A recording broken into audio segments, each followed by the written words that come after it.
Hey guys, good afternoon, good morning. My name is Peter from Sound Insurance Agency. Today I'm coming to you live. If this is your first time to come to this channel, I kindly request you to look at my content, and if it makes sense, then you can share to your friends, and remember to subscribe. If you are returning, thank you so much for supporting this channel, and continue supporting this channel so we can grow. So without any further ado, I wanted to do a topic here because I have received a lot of questions dealing with this topic, and I wanted to combine it, even if I've done some other videos before, but I wanted to combine it and make like a summary and address some of the questions which have been asked time and again. So today, I'm going to talk about how to start a successful box truck business. I will talk about the tips or the roadmap to get there. So the first thing you have to do is to come up with a business plan. And once you come with a business plan, you have to make sure that you secure the starting capital. If you don't have investment or some savings in your bank, you can go ahead and apply for a loan and make sure the loan is enough to start the box truck business. And once you do that, the next thing is to create your LLC company. You have to come up with a unique name and file it with the financial institution wherever state you are in. The next step is to apply for EIN, that's the tax ID or employee identification number. If you are an LLC or if you are a sole proprietorship, you can use your social security, and this one is needed for tax purposes.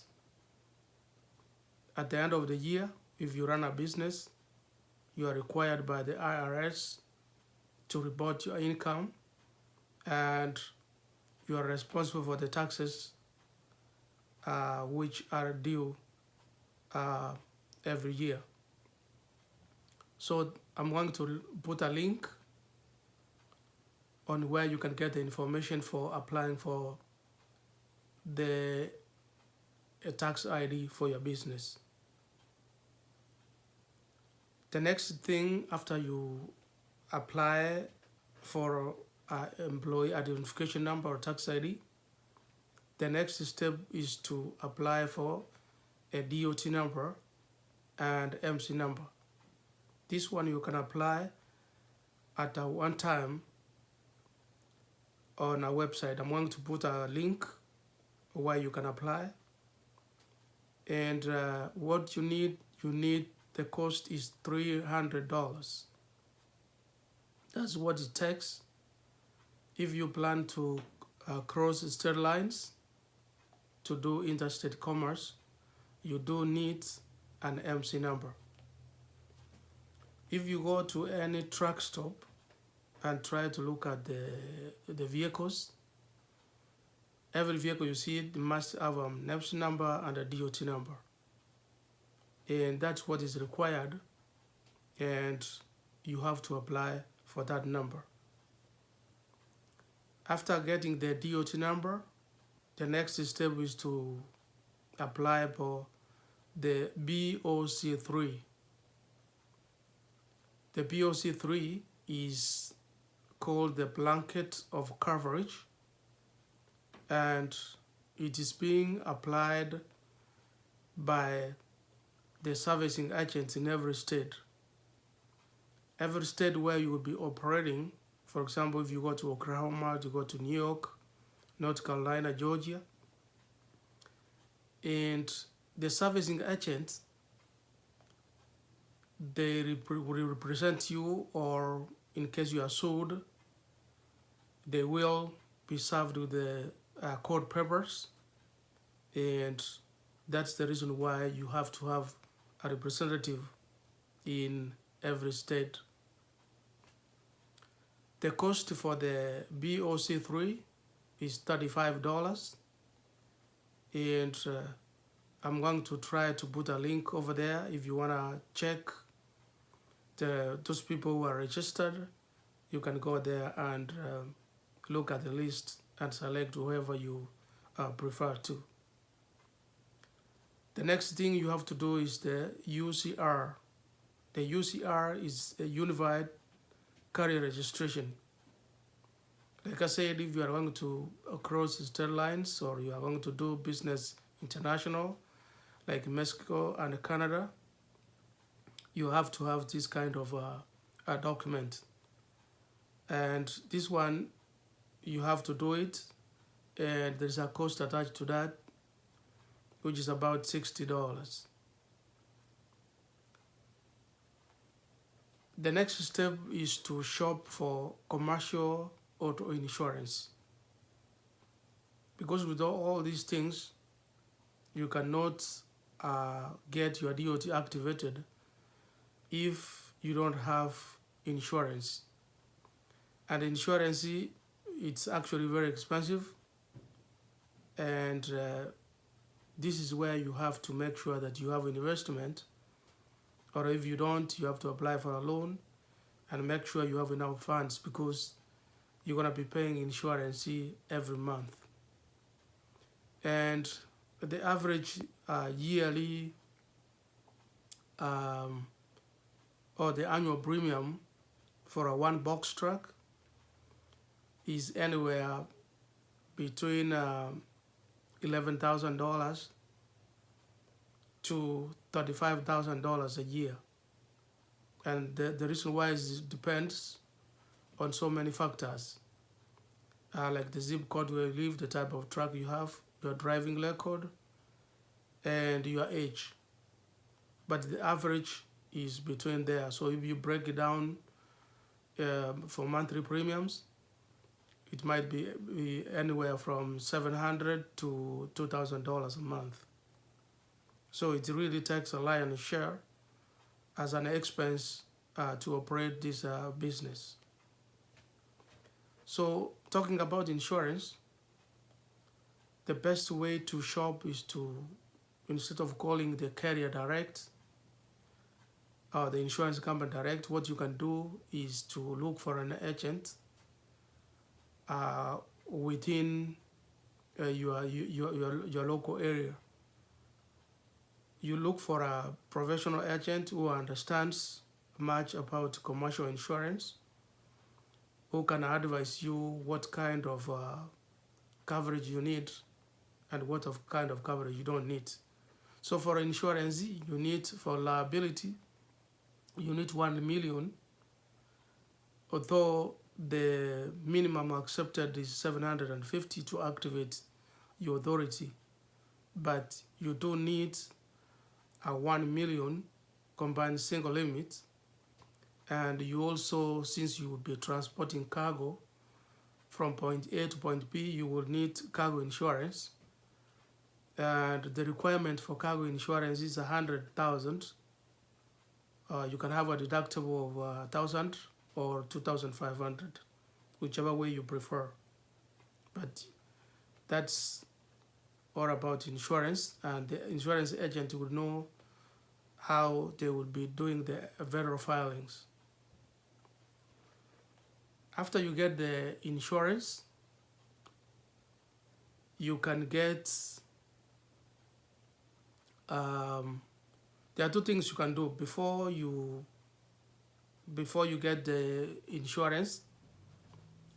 You can decide to buy a truck before you get the insurance, or get insurance and then put the truck you are planning to buy there, because they're gonna need a VIN number.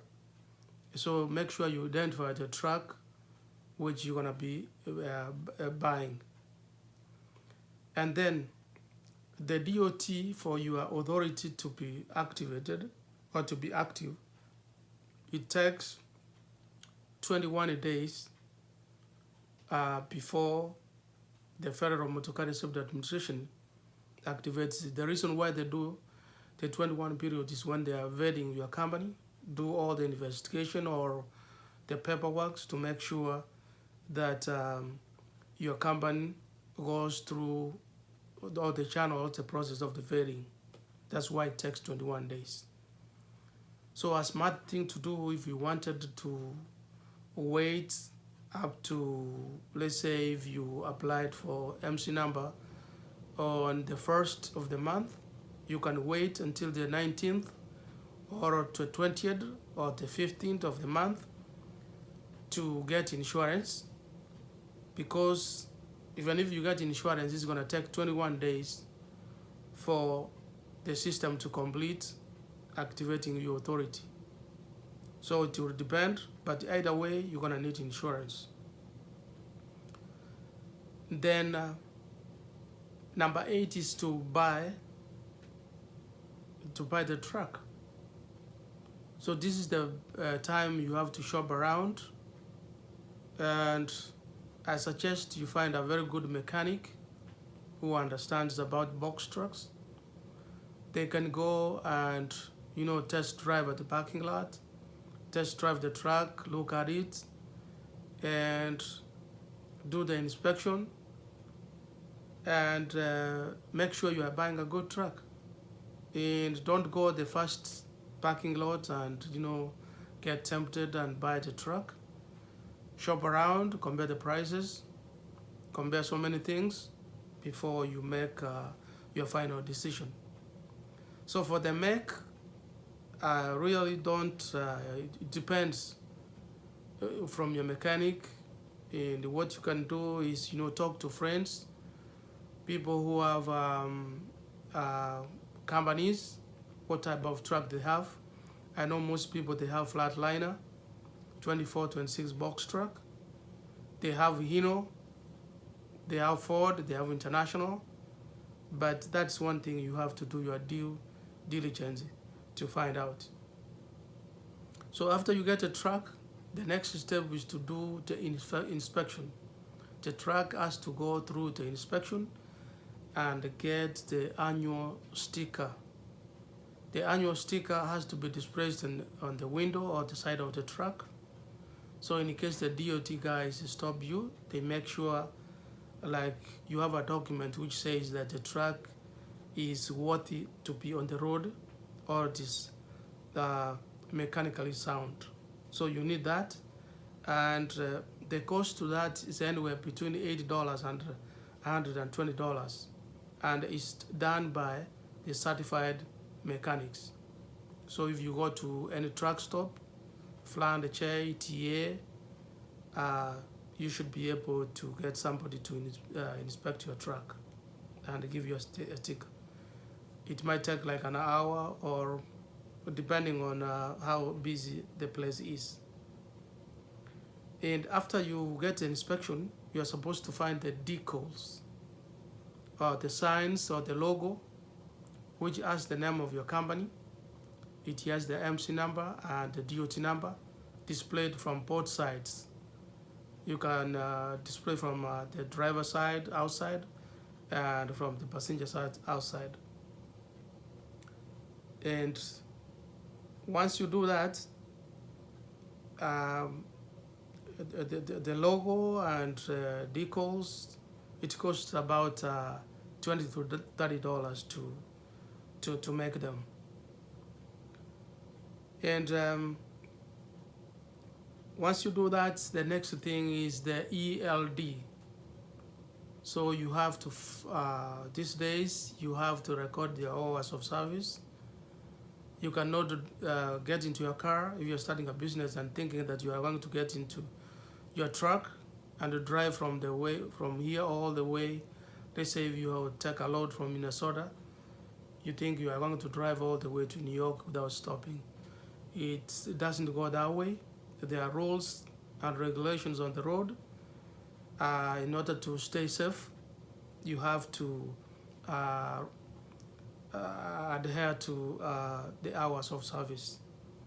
And that's where you use a ELD, which tells the DOT inspectors that you are complying and you are using it. If you violate, the system tells that you have violated, you have gone over you are driving and you need to take a break.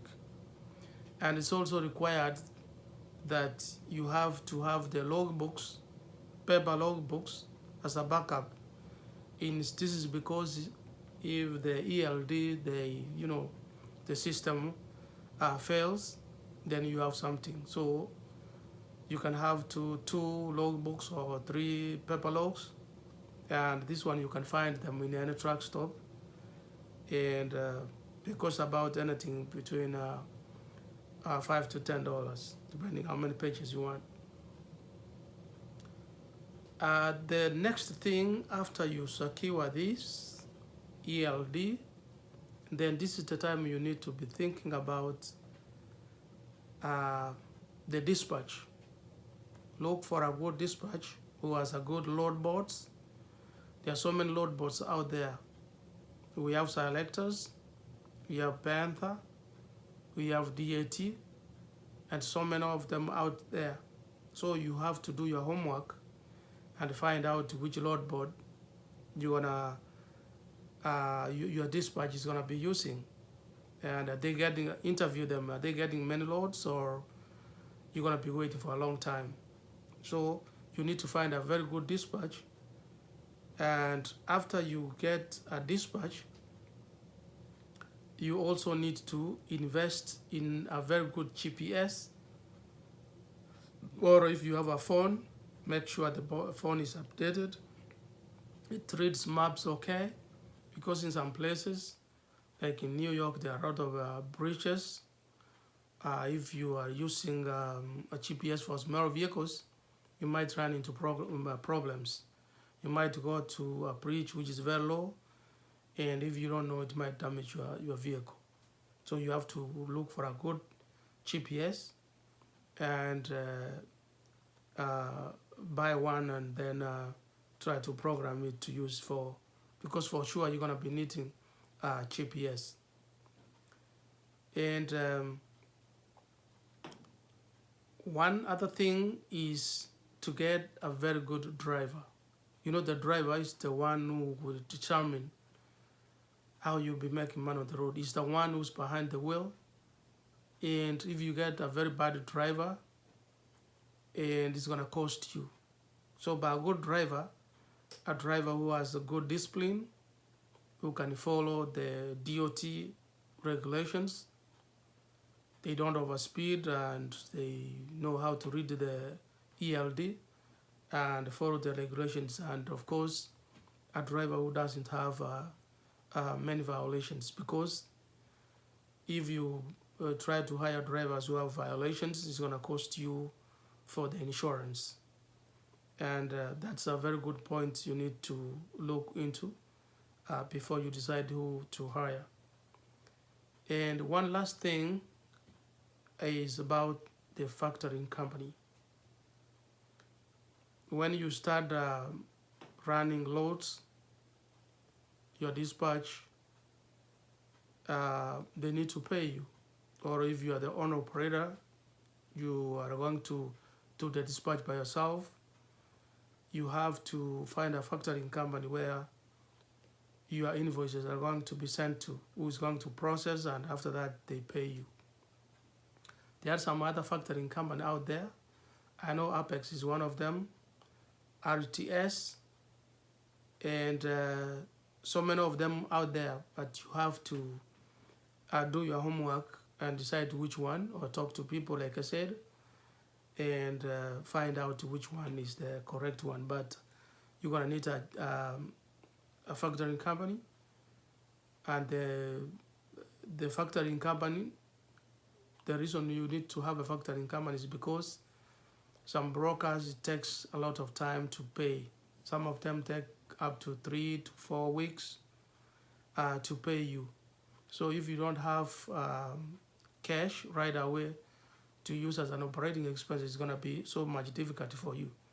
So what the factoring company do, they take your invoices. Let's say if you do a load for $3,000, what they do, you invoice them $3,000, and what they do, they give you the money, but right away, but they take up a certain percentage, and a good percentage is between 3% to 5%. And so you have to do your homework and see if you find some other factoring companies asking you, for example, 6%, 7%, 80%. That one is not very true.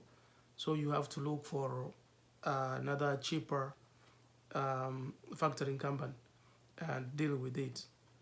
So factoring company are very good because you're gonna have access to your cash right away, and then try to pay for the expenses like fuel, toll, pay your driver, pay insurance, and other operating expenses. And that's why I decided to make this summary. I know it's a little bit longer than the short videos I make, but I wanted to combine it for those my viewers out there who've been asking me about this, and I hope that this video helps someone out there, especially those ones who are planning to start a successful box truck business. And if you know somebody out there who gonna be starting, it's okay to share and with them this kind of video. And please don't forget to subscribe. And that's it for now, and I hope you'll have a good day. Bye-bye.